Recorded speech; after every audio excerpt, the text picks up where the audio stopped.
Assalamualaikum warahmatullahi wabarakatuh. Perkenalkan, nama saya Nurhimatul Azizah dari kelas PGMI 3C absen 9. Di sini saya akan menjawab pertanyaan ujian tengah semester mata kuliah kurikulum dan pembelajaran. Pertanyaan yang pertama, bagaimana kurikulum dapat disesuaikan dengan kebutuhan dan karakteristik siswa dalam konteks pembelajaran di sekolah? Jawabannya, pendidik dan perancang program perlu memperhatikan dan memahami kebutuhan perkembangan dan karakteristik peserta didik dalam menyusun, merencanakan, melaksanakan, mengevaluasi, dan mengembangkan kurikulum. Berikut adalah beberapa upaya yang dapat dilakukan oleh pendidik dan pengembang kurikulum untuk memperhatikan kebutuhan dan karakteristik siswa dalam konteks pembelajaran. Yang pertama, memahami kebutuhan dan karakteristik siswa memungkinkan pendidik dan pengembang kurikulum menciptakan pengalaman belajar yang lebih relevan, sehingga membantu siswa melihat hubungan antara apa yang mereka pelajari dan kehidupan mereka sehari-hari. Yang kedua, membuat kurikulum yang dapat disesuaikan dengan kebutuhan siswa, karena setiap siswa mempunyai gaya belajar yang berbeda-beda. Jadi, harus menggunakan metode pembelajaran yang beragam untuk menjangkau seluruh siswa.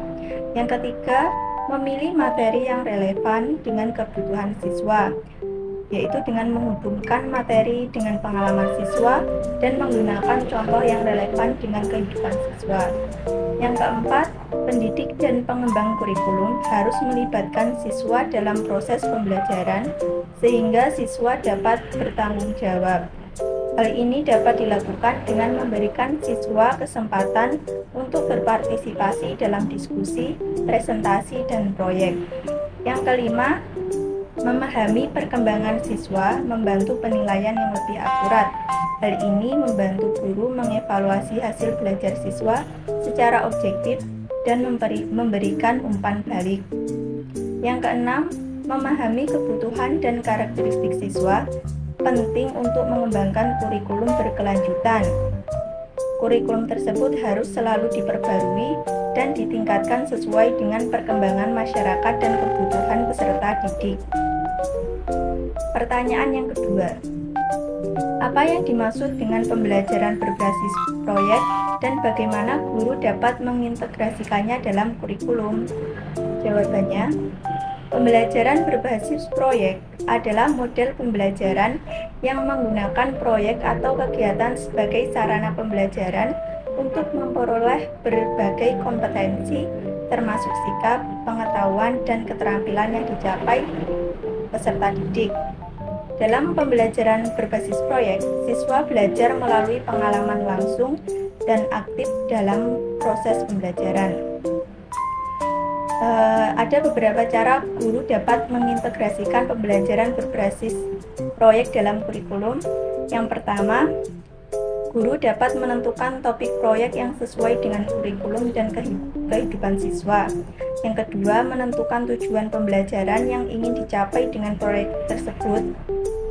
Yang ketiga, siswa dapat melaksanakan proyek secara kolaboratif dengan bimbingan guru, sehingga guru dapat memberikan arahan dan dukungan kepada siswa dalam menyelesaikan proyek. Yang keempat, guru dapat mengevaluasi proyek siswa dengan menggunakan rubrik penilaian yang telah disepakati bersama. Yang kelima, guru dapat membantu siswa dalam mengembangkan proyek menjadi produk yang dapat dipresentasikan kepada orang lain. Dengan mengintegrasikan pembelajaran berbasis proyek dalam kurikulum, siswa dapat belajar dengan cara yang lebih aktif dan kreatif. Pertanyaan yang ketiga, bagaimana teknologi dapat digunakan dalam mendukung pembelajaran dalam kurikulum?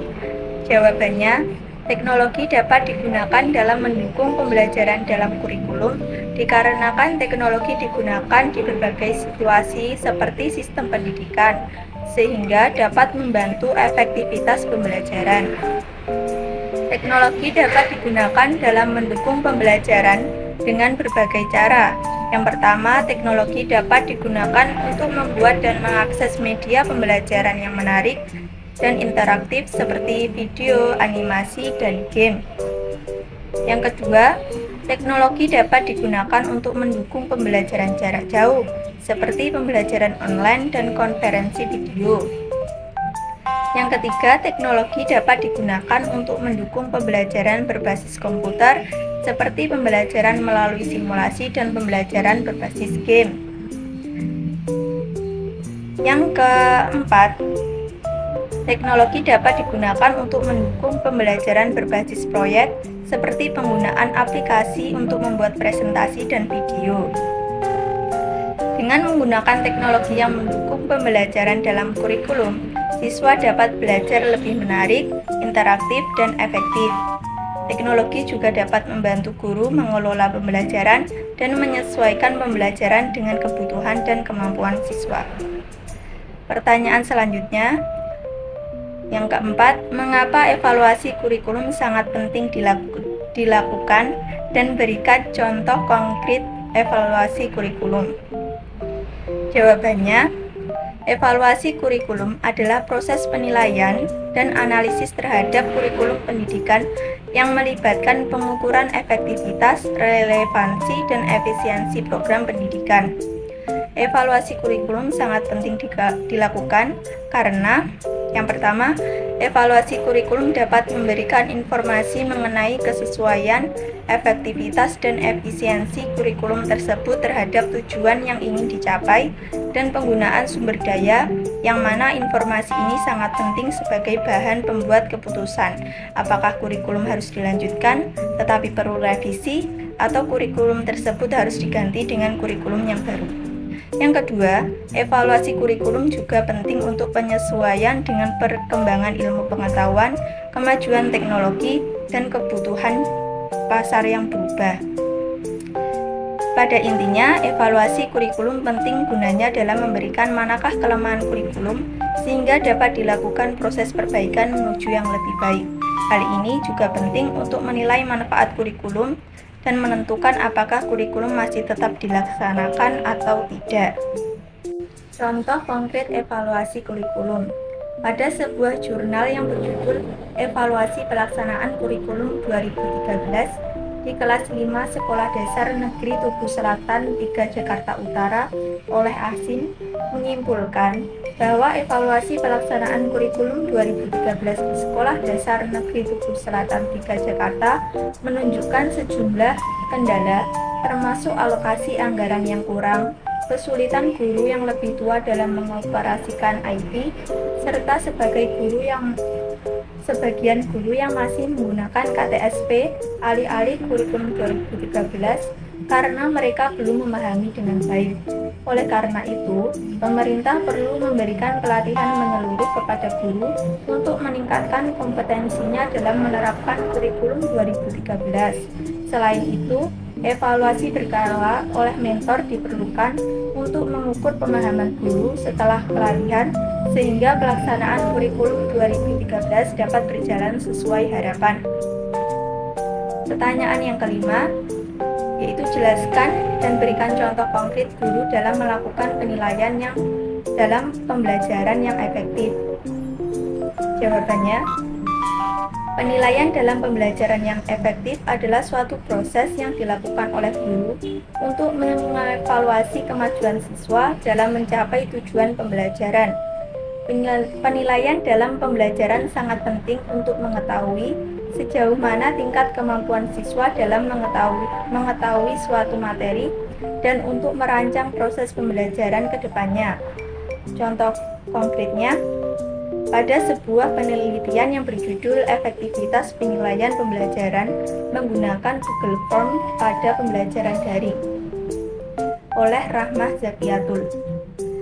Peneliti memperoleh kesimpulan sebagai berikut. Yang pertama, penggunaan Google Form dalam proses penilaian pembelajaran dianggap cukup efektif oleh guru karena mempermudah guru dalam mengolah data hasil penilaian secara otomatis sehingga guru tidak perlu mengolah data secara manual sehingga dapat mengefisiensikan waktu. Siswa juga mudah mengakses soal dan bisa cepat dalam memberikan timbal balik, meningkatkan kemandirian siswa, mempermudah siswa dalam pengayaan dan interaksi siswa dengan guru.